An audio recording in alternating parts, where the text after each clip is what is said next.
Olá, alunos e alunas do curso de Licenciatura em Química. Estamos aqui novamente, já gravando a nossa videoaula de encerramento da disciplina de Fundamentos da Teoria do Currículo. Tudo bom com vocês? Vamos lá.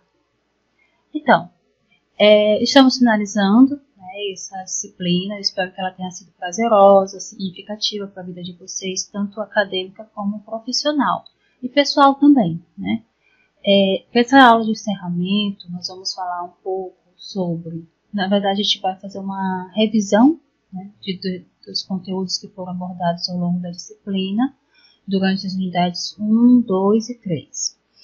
Na unidade 1 nós falávamos sobre conceituando o currículo, né, nós acabamos percorrendo um pouco da história da educação brasileira, falando sobre a construção histórica do currículo, né, do conceito de currículo. Na unidade 2, nós falávamos sobre as teorias pós-críticas, a diferenciação entre teoria crítica e teoria pós-crítica, como o conceito de multiculturalismo, de questão racial, questão de gênero, enfim, essas questões mais atuais, né, adentro ao campo do currículo, consequentemente ao campo da educação. Já na unidade 3, nós falávamos sobre os aspectos mais legais do currículo na educação básica, né, como o currículo vem se ressignificando dentro da educação básica e como ele aparece atrelado às categorias de identidade, poder e saber. E, claro, também falávamos sobre a importância do currículo na licenciatura em Química, né, na área de vocês, na área de Ciências Naturais. Bom, vamos fazer essa revisão bem brevemente, né, mas eu espero que vocês possam aprofundar o conteúdo ao longo da vida acadêmica de vocês, da vida profissional, porque é um conteúdo intrínseco e necessário para qualquer área do campo da educação, né, qualquer curso de licenciatura. Então vamos lá. Bom, um dos primeiros pontos que nós abordamos na unidade 1 foi o conceito de currículo. E aí eu trago para vocês novamente o conceito de Sacristã, que vai dizer que o currículo não é um conceito, né, ele vai logo desmistificando a ideia de que o currículo é um conceito, é uma técnica, é uma norma ou regras, né? Ele vai dizer que o currículo é um conjunto de conceitos que foram construídos culturalmente, socialmente, ao longo do tempo, né? ao longo da história, e que por isso ele não é unificado, e ao mesmo tempo ele não pode ser desprezado, né? Isto é, não se trata de um conceito abstrato, né? Ou seja, ele advém a partir da experiência humana. Que tipo de experiência humana? A experiência da sala de aula, a experiência fora da sala de aula, a experiência das práticas educativas organizadas, né? A experiência das disciplinas, né? Dos campos de conhecimento que adentram, né, as especificidades das suas áreas, né? E que por isso o currículo ele não é um conceito, né? Então o Sacristã ele vem com uma forma pós-crítica, né, na concepção um pouco mais da crítica e do pós-crítico, salientar, né, que o currículo ele parte sobretudo dos sujeitos, né, dos sujeitos que estão ali presentes na prática. Ainda na unidade 1, nós acabamos estudando também um pouco sobre alguns elementos chaves para a construção, né, para o conhecimento do que é o currículo, né? E nós acabamos aprofundando a sua função social e aí percebemos também a função da escola, né, que a função da escola ela tem tudo a ver, a parte, né, de saberes e fazeres construídos sobretudo na sociedade, né? E aí, novamente, a gente pontua que cada sujeito possui suas especificidades, cada escola, cada ambiente escolar, né, cada instituição possui suas especificidades porque estão inseridos em contextos diferentes. Então, por isso o currículo ele não é homogêneo. Passamos também a falar sobre o currículo como uma experiência formal, né, um currículo que ele é institucionalizado, ele é sistematizado, a escola em si é sistematizada, né? O currículo também é sistematizado, ele possui políticas públicas por detrás, né, da sua concretude. Então, por isso, ele é parte também da experiência formal, assim como parte da experiência não formal, né, que é a construção identitária dos sujeitos que estão ali presentes, a construção identitária do próprio profissional da área da educação que está ali presente, né? Então, parte também, né, da sociedade na qual está inserido a escola, né, o ambiente escolar. Então, tudo tem a ver com a experiência não formal, né, daquilo que é construído para além, que foi se construindo, que é reconstruído e ressignificado para além do ambiente escolar. E o currículo enquanto interseção de práticas diversas. Aí a gente entra novamente ao conceito de interdisciplinaridade, né, como as ciências elas acabam se familiarizando, se dialogando entre si, né, dentro desse campo do currículo pós-crítico, né. Então a gente acaba vendo essa interseccionalidade, essa interculturalidade dentro do próprio currículo, dentro das próprias disciplinas, das áreas de conhecimento, perdão. Também na unidade 1, nós acabamos observando, né, estudando também algumas teorias críticas que criticavam, na verdade, as teorias tradicionais sobre o currículo, né? Uma delas é a função da escola, que é super questionada na década de 60, década de 70, como uma escola que vinha para impulsionar as forças dominantes, e não para refutar, e não para criticar, e não para construir sujeitos emancipados, né, questionadores e críticos. Também vimos que na década de 70 o início, né, o início das pesquisas, sobretudo na área da academia, né, no campo da intelectualidade. Nas áreas do currículo começa a surgir o contraponto à visão dominante, né, onde acaba se entrando, sobretudo aqui no Brasil, as questões de gênero, as questões raciais, a questão indígena, quilombola, enfim, que acabam entrando essas especificidades que estão por detrás da diversidade cultural brasileira para dentro do campo da escola. Afinal de contas, são os sujeitos, né, oriundos dessa especificidade, dessa diversidade, que estão inseridos na escola. E também as teorias sociológicas em voga, que defendiam uma concepção de currículo vinculado a uma construção cultural com objetivos delineados.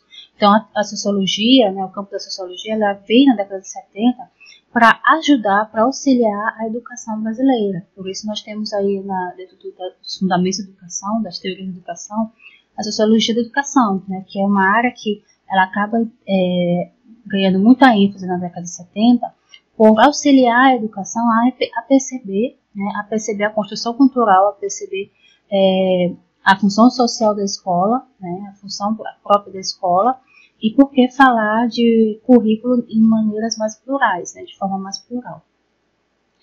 Ainda já na unidade 2, nós acabamos por estudar um pouquinho, né, essa relação do pós-crítico e os críticos. Né?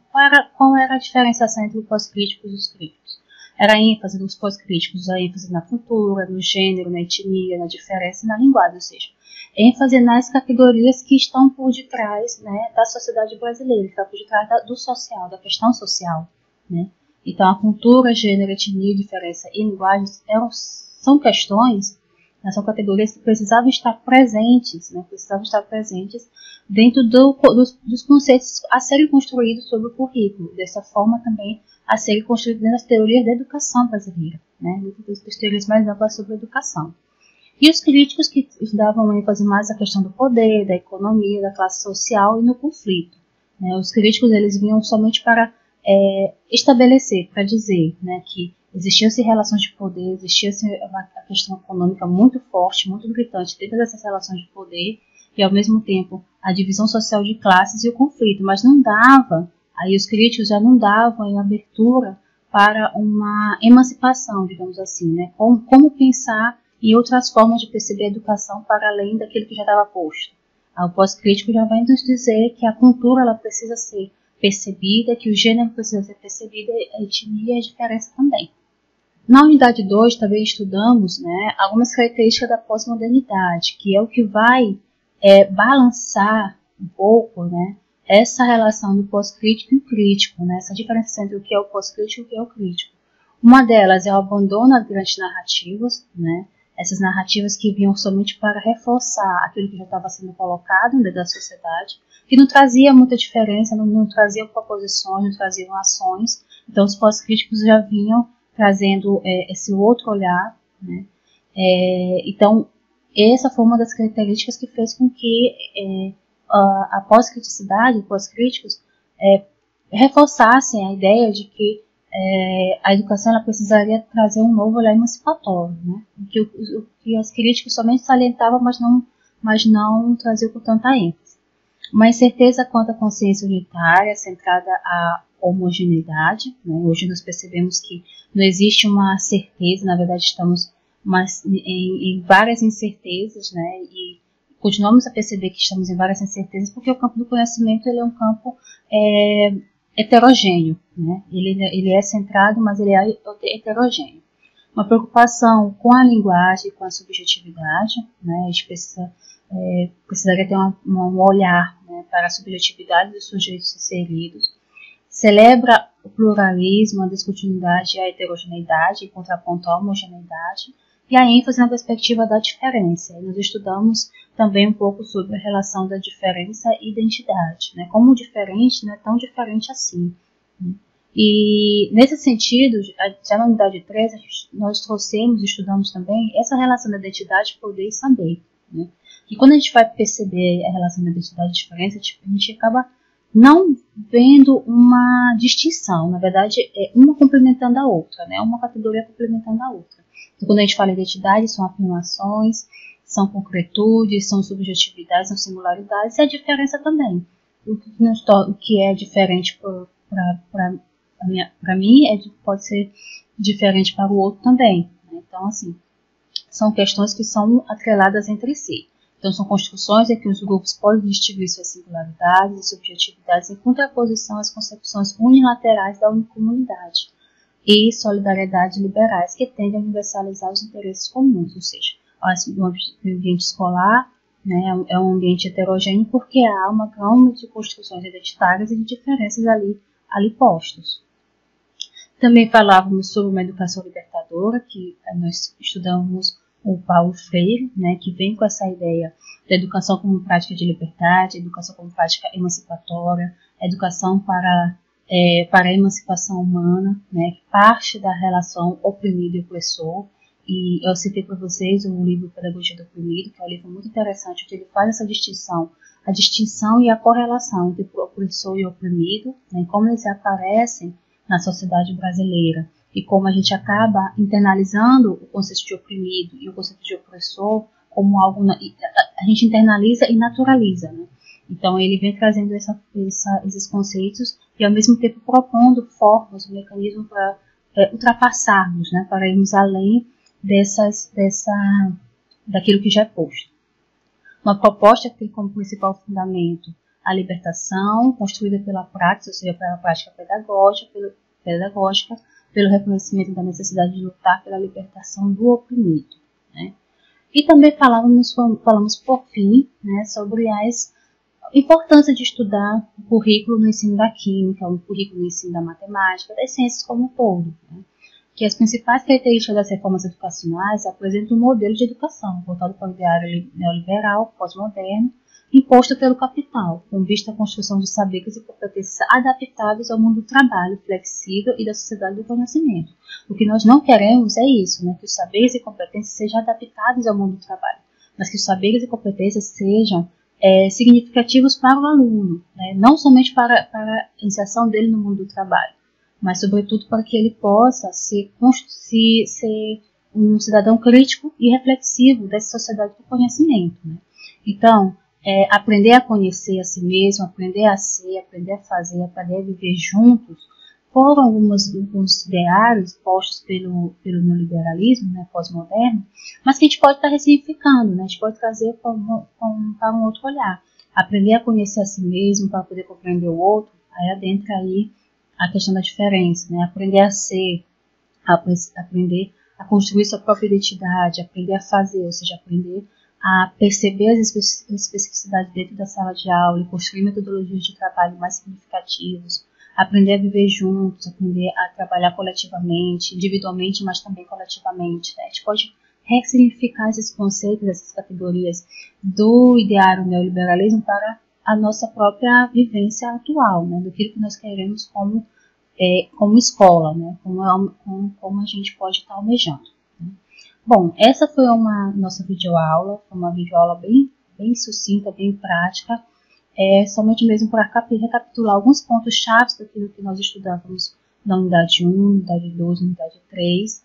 Eu espero que vocês tenham gostado da disciplina, né? Qualquer dúvida, opinião, feedback, vocês podem estar entrando em contato comigo, né? Eu estarei disponível para conversar com vocês, né? Para poder tirar algumas dúvidas. Enfim, eu espero que vocês tenham gostado, que essa disciplina tenha contribuído para o crescimento de vocês. Possa contribuir sempre, né? Para a experiência de vida de vocês, tá? Muito obrigada e até a próxima.